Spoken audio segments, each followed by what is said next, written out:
Welcome back to The Killing on Red River.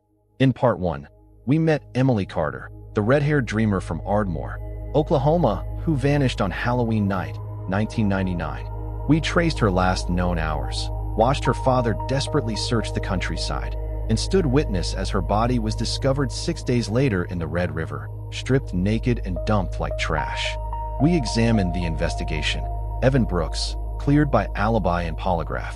Lucas Miller, nervous and evasive, claiming a 5-hour solo drive with no witnesses, yet volunteering details about seeing Emily's Jeep before police mentioned it had been found. We discovered crucial evidence: distinctive blue mud found on Emily's body, existing in only 2 locations along miles of river, and the cottage, connected to Lucas Miller's family, that mysteriously burned to the ground the same night Emily disappeared. 3 events. 1 night. Too many coincidences. Now, we follow the case through 16 years of mishandled evidence, disappeared files, and a family's relentless fight for answers. Then, in 2016, something changed.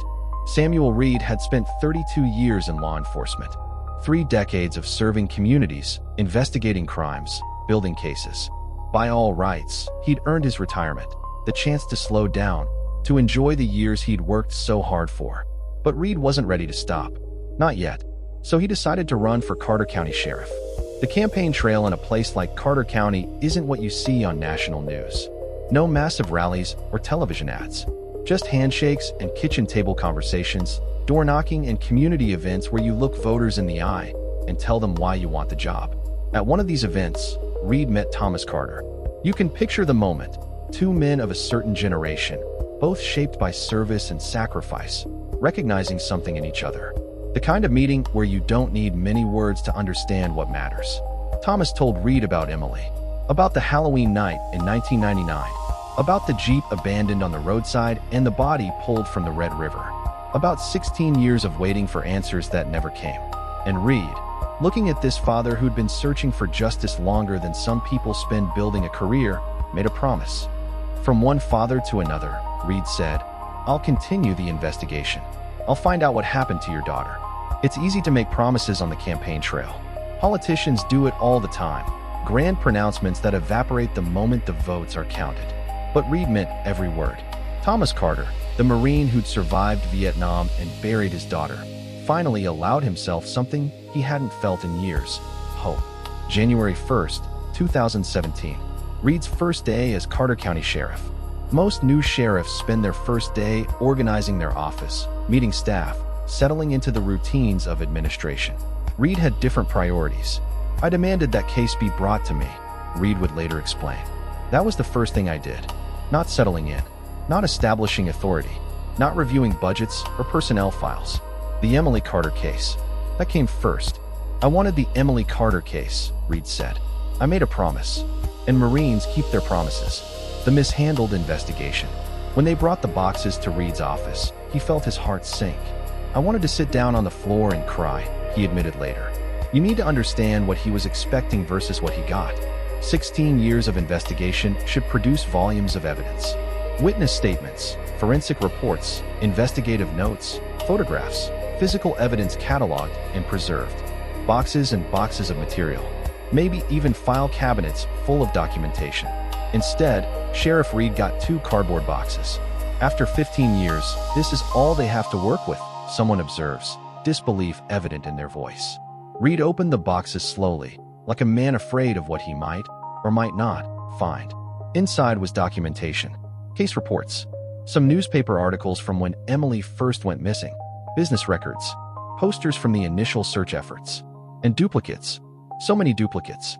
The same paperwork copied over and over, as if someone was trying to make the file look thicker than it actually was, as if volume could compensate for substance. The file was very light, Reed said, his professional composure barely masking his frustration. Duplicates of the same paperwork over and over again. But it wasn't just the thinness of the file that troubled him. It was what wasn't there. Emily's laptop computer, the one she'd been using in the weeks before her death, potentially containing emails, chat logs, browsing history, anything that might reveal her state of mind or her plans, was gone. Booked into evidence after her murder, documented in the chain of custody, and then somehow, mysteriously, it disappeared. Her clothing, a shirt, a bra, jeans that might have been hers. Items that could have contained DNA evidence, fibers, traces of where she'd been and who she'd been with. Also gone. Vanished from the evidence room as if they'd never existed. Critical evidence mysteriously disappeared, Reed stated flatly. The cop in him maintaining professional language while the father in him, the one who'd promised Thomas Carter answers, seethed with anger. Then Reed noticed something else. Some of the documents in the boxes were damaged. Water-stained. Pages stuck together. Ink running where it had gotten wet. You can see that now this was wet, he said, holding up a ruined report. What happened? They had some pods out back, Reed explained, his voice tight. They stored a lot of evidence. They leaked, and a lot of stuff got wet. Evidence stored in outdoor pods. In Oklahoma, where rain and humidity are facts of life. Pods that leaked, destroying documents, contaminating whatever physical evidence might have been preserved. Contaminated? You ask, already knowing the answer. Yes, Reed confirmed. And some of it got destroyed. This wasn't just misfortune. This was negligence. This was an investigation bungled from the beginning and allowed to deteriorate over 16 years while a family waited for justice. It's just been mishandled, Reed said, and you can hear the weight of that assessment. Mishandled. Such a clinical word for such devastating consequences. Why would it be mishandled? Reed paused before answering, choosing his words carefully. I honestly don't know. Lack of experience. Lack of training. But there's another question hanging in the air, one that Reed doesn't voice, but that you can't help thinking. Was it really just incompetence? Or was it something else? Because when evidence disappears, when case files grow thin, when the very tools you need to solve a murder mysteriously vanish, you have to ask yourself, who benefits?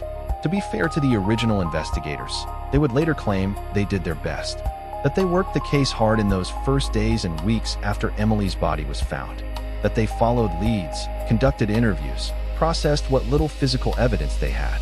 And maybe they did. Maybe they genuinely tried. But intention doesn't equal results. And the pattern of loss in the Emily Carter case reads less like a string of unfortunate coincidences and more like a systematic failure.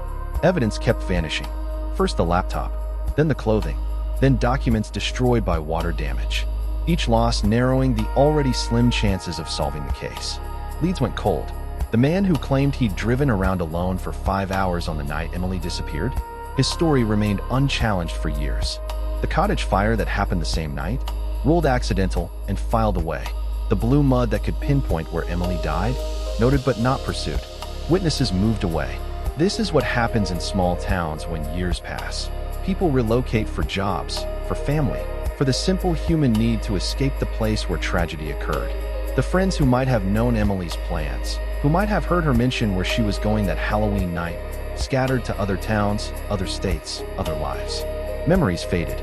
The human brain isn't designed to retain perfect recall over 16 years. Details blur. Timelines compress. The certainty of "I definitely saw" becomes the uncertainty of "I think maybe." And in a murder investigation, maybe isn't enough. The case file grew moldy, literally, while the answers dried up. It's easy to blame the passage of time, to say that cold cases happen, that not every murder gets solved, that sometimes the evidence just isn't there. But you can't help wondering, what if the evidence had been properly preserved? What if the laptop hadn't disappeared? What if those clothing items had been analyzed for DNA before vanishing into administrative limbo? What if someone had cared enough to store evidence indoors instead of in leaking pods? Thomas Carter needed allies. People who wouldn't give up, who wouldn't file the case away as another unsolved mystery, who would treat Emily's murder with the urgency it deserved even 16 years later. He found one in Nathan Cole. Cole was a former Marine. Immediately, you understand the connection. A Marine never meets a stranger if he meets another Marine. That brotherhood forged in service runs deep, creates bonds that civilian life doesn't quite replicate. When Thomas Carter, Marine and Vietnam veteran, met Nathan Cole, former Marine and lieutenant in the Carter County Sheriff's Office, something clicked. I still have a lot of that Captain America justice kind of thing going on, Cole would later admit. And there's something both admirable and slightly heartbreaking about that statement. Captain America justice. The belief that right should triumph over wrong, that good people should be protected, that justice isn't just a concept, but a duty. Cole had worked in the sheriff's office for years before becoming a private investigator. He knew the players, knew the territory, knew how cases got worked and how they got buried. When he looked at the Emily Carter file, he saw what Sheriff Reed would later see, a case that had been allowed to wither. So Cole made Thomas Carter a promise. He would work the case. He would investigate. He would follow leads that the original detectives had missed or abandoned. He would treat Emily's murder like it happened yesterday, instead of 16 years ago. And here's the remarkable part. Nathan Cole has never charged Thomas Carter a dime. Not 1 cent. 8 years of investigation, countless hours of work, and he's done it all pro bono. I want Thomas and his family to find justice, Cole explained simply. Because that's what Captain America justice looks like in real life.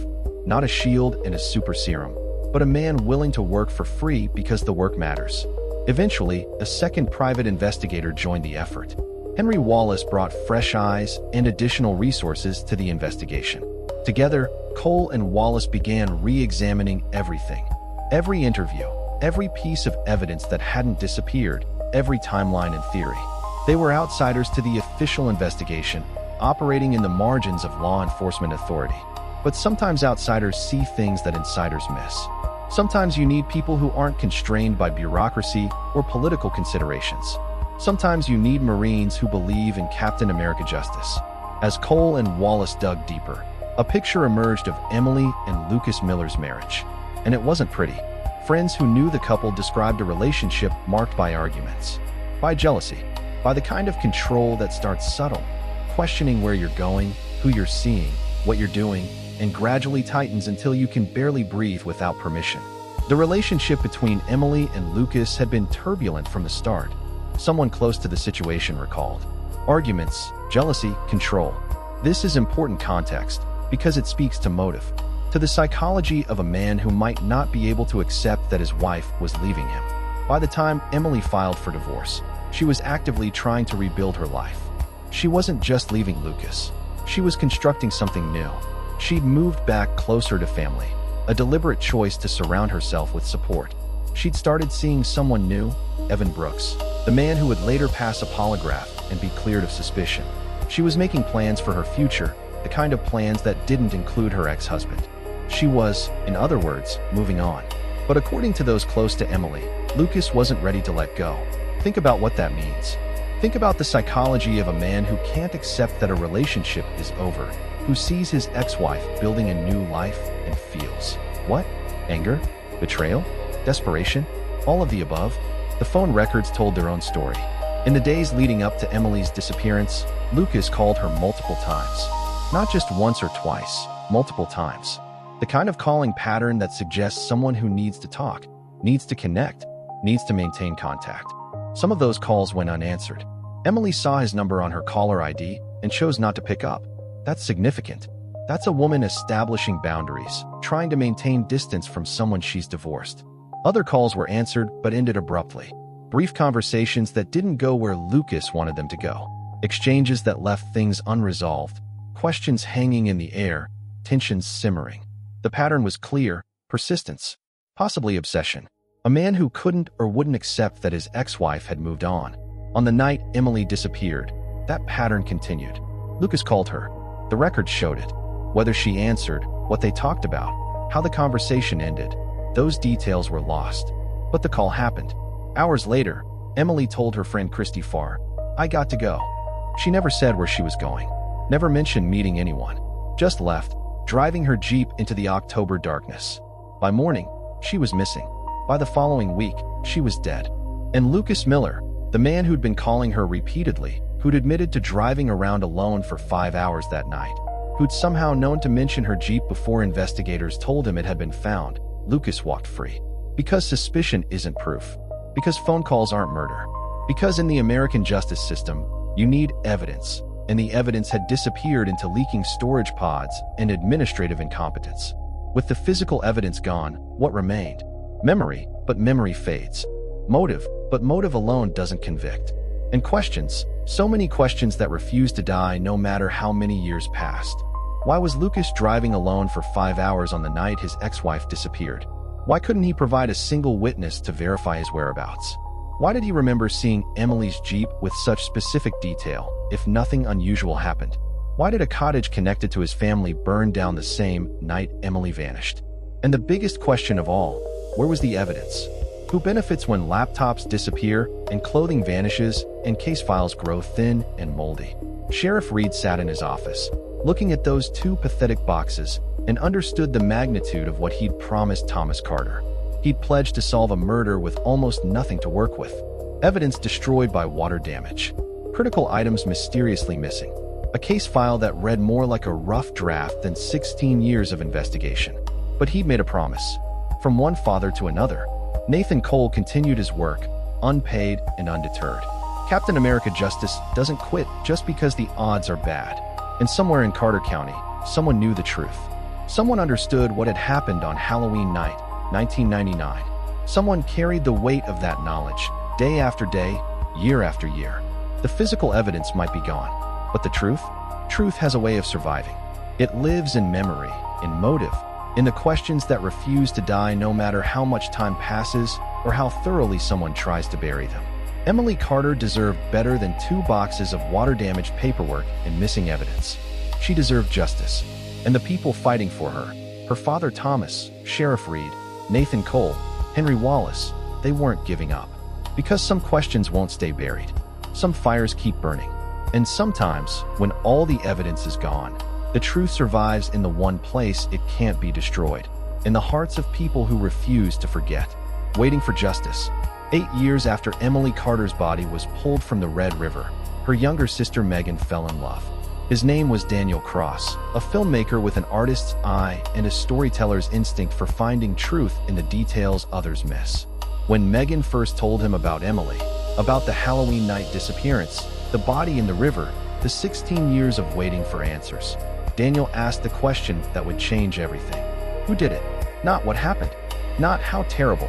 Just the direct, unflinching question that cuts through sentiment and sympathy to the core of what matters. Who killed Emily Carter? Megan didn't have an answer. Not officially. Not one that would hold up in court. But she had suspicions, theories built over years of living with unanswered questions. And she had a family consumed by the need to know. Daniel, haunted now by a tragedy that had become his through marriage, realized something. He had skills the Carter family didn't. He understood cameras, editing, and interviews. He knew how to construct narratives from fragments, how to find the story hiding in the details. He could use his filmmaking abilities to do what the original investigators hadn't, to pursue this case with professional resources and fresh perspectives. I felt like I could use my filmmaking ability to do our own investigating, Daniel explained, because it didn't seem like anyone else was doing it. But this wasn't going to be just another documentary project. This wasn't a true crime story about strangers in some distant city. This was Megan's sister. This was family. This is much more than a passion project, Daniel said. And you can hear the weight of that statement, because this is family. He reached out to Nathan Cole, the private investigator who'd been working Thomas Carter's case pro bono for years. He connected with Henry Wallace, the second investigator who'd joined the effort. Together, they formed an unlikely team. A filmmaker, 2 private investigators, and a family that refused to let Emily be forgotten. They began re-examining everything. Daniel brought his cameras, his editing equipment, his ability to see patterns that others might miss. Cole and Wallace brought their investigative experience, their law enforcement backgrounds, their understanding of how cases get worked and how they get solved. We are in a place. This is central to your theory of what happened, someone says during one of their investigative sessions. Yes, comes the reply. Because after years of studying the evidence, or what little remained of it, they had developed a theory.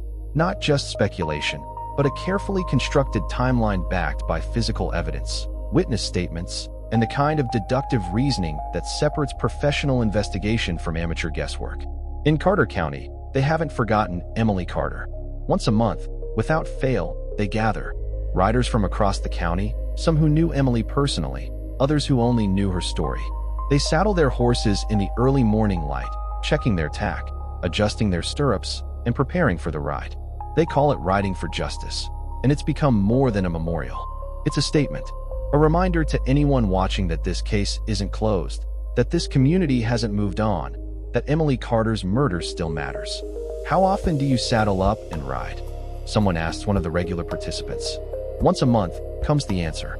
Rain or shine, summer heat or winter cold. Once a month, they ride. We got a big crowd. The organizer calls out before one ride. Let's keep it safe. But safety isn't really what they're worried about. These are experienced riders on familiar trails. What they're doing is making noise, keeping pressure on, ensuring that no one forgets. Everybody in this county wants to see this case solved, one rider explains. Emily Carter was well loved here. You need to understand what that means in a place like Carter County. Small towns have long memories. Grudges can simmer for generations. But so can loyalty, love, and the conviction that one of your own deserves justice. To let something like this go on this long is uncalled for. Another rider states flatly. The rides attract attention. Local news coverage, social media posts, conversations in coffee shops and church parking lots.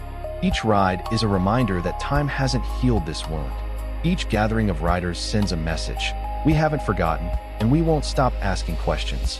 In most places, a 16-year-old murder case would be filed away, discussed only when someone stumbles across the file or a documentary filmmaker decides to revisit old mysteries. But in Carter County, Emily's case stays alive because the community keeps it alive. Small-town pressure is a real thing. When everyone knows everyone, when your reputation matters, when you can't walk into a grocery store without encountering people who remember, that pressure builds, and builds, and builds. Secrets don't stay buried forever in places like this. Eventually, someone talks. Someone's conscience gets heavy. Someone decides that carrying the weight isn't worth it anymore. The riders know this. That's why they keep saddling up. That's why they keep riding. Daniel Cross, Nathan Cole, Henry Wallace, and the Carter family have spent years constructing what they believe happened on Halloween night, 1999. It's not speculation. It's deduction based on the evidence that survived the mishandling and the mysterious disappearances. Start with the blue mud. Emily's body had that distinctive blue marl mud on it, the kind found in only 2 locations along several miles of the Red River. One of those locations is down a dirt road, near where the cottage used to stand. The cottage is connected to Lucas Miller's family, the cottage where he'd lived during his marriage to Emily. This is where Emily died, Nathan Cole says with certainty. But how did she get there? Follow the timeline. Emily left Christy Farr's house around 8 p.m., saying, "I got to go," but never mentioning where. Lucas Miller admitted to driving around that night, 5 hours of aimless wandering with no witnesses. He also admitted, unprompted, to seeing Emily's Jeep on the road. The theory, Emily went to meet Lucas that night. Maybe he called and asked to talk. Maybe he said it was important. Maybe she thought she could handle one last conversation, tie up loose ends, and make the divorce final in more than just the legal sense. She drove to the cottage, or near it, somewhere private where they could talk without being seen. But talking escalated into arguing. Arguments turned into confrontation. And confrontation, in the hands of someone who couldn't accept that his ex-wife was moving on, building a new life, seeing someone new. Confrontation turned deadly. Something went terribly wrong near the river. Whether it was intentional or rage or an accident that spiraled out of control, Emily Carter ended up dead. Her body ended up in the water, deposited where that blue mud would cling to her skin like evidence screaming to be heard. And the cottage? The fire that burned it to the ground the same night Emily disappeared? Fire set to destroy the crime scene, Cole theorizes. Think about it. If something happened in that cottage, a struggle, blood, evidence of violence, fire is one way to erase it all. Fire destroys DNA, fingerprints, fibers, anything that might connect a killer to his victim. And if the fire gets ruled an accident, an electrical malfunction in an old building, even better. Lucas's 5-hour drive suddenly makes sense in this context. Time to confront Emily. Time for things to escalate. Time to dispose of her body in the river. Time to set a fire and make sure it catches properly. Time to create distance between himself and the crime scene before driving home. His admission about seeing her Jeep? That's guilty knowledge. That's the detail you remember because you were there, because you saw it, because it's burned into your memory alongside everything else that happened that night. No alibi equals no accountability. Can't be ruled out if you have no one to vouch for your whereabouts. Can't be definitively placed at the scene if there's no scene left to examine. It's a theory, but it's a theory that fits the evidence better than any alternative explanation. And yet, officially, Emily Carter's death remains unsolved. No arrests, no charges, no trial, no justice. The case file sits in Sheriff Reed's office, those 2 thin boxes that made him want to cry when he first opened them. The promise he made to Thomas Carter remains unfulfilled, not for lack of trying, but for lack of evidence sufficient to meet the burden of proof required in a criminal prosecution. Law enforcement's position is clear. Without a determined cause of death, without physical evidence linking a suspect to the crime, without a crime scene that can be reconstructed and analyzed, there isn't enough to prosecute anyone. A theory, no matter how compelling, isn't the same as proof beyond a reasonable doubt. Tips have come in over the years. Anonymous calls, letters, people claiming to know something, to have seen something, to have heard rumors. Each tip gets investigated. Each lead gets followed until it dead ends or evaporates or reveals itself as speculation rather than solid information. The pattern repeats. Hope, investigation, disappointment. Is this the perfect crime? Did someone actually get away with murder because they were smart enough to destroy the evidence, lucky enough to have the investigation mishandled, and patient enough to wait out the years while memories faded? Or is this an imperfect justice system, one where incompetence compounds tragedy, where evidence disappears not through malice but through negligence, where the mechanics of proving guilt create spaces where the guilty can hide? The answer probably contains elements of both. They circle like vultures, these questions. They won't land. They won't leave. Why did Lucas Miller volunteer information about seeing Emily's Jeep before investigators mentioned it had been found? Innocent people don't typically offer details about seeing victims' vehicles on the nights those victims disappear. They say, "I didn't see her," and they stop there. Only someone with guilty knowledge keeps talking, adds details, tries to explain something that wasn't yet being questioned. Why was he driving alone for 5 hours with no witnesses, no receipts, no proof of where he went or what he did?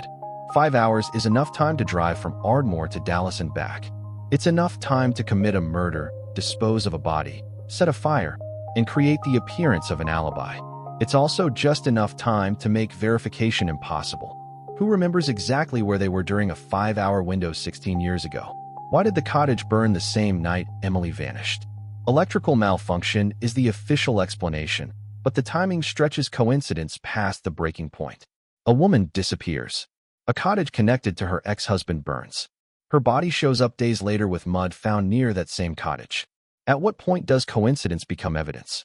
And perhaps the most troubling question, why did critical evidence disappear from police custody? Emily's laptop, gone. Her clothing, gone. Documents damaged by water because evidence was stored in leaking outdoor pods. Is that really just incompetence?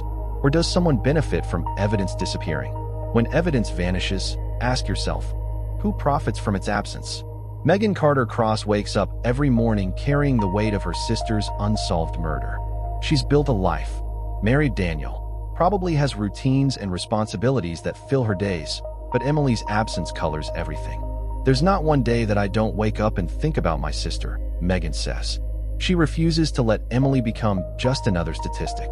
Not a headline that fades when the next tragedy dominates the news cycle. Not a cold case file gathering dust in some forgotten storage room. Not an entry in a database of unsolved murders. Emily was a daughter, a sister, a friend. She had red hair and brown eyes and a Lucille Ball sense of humor.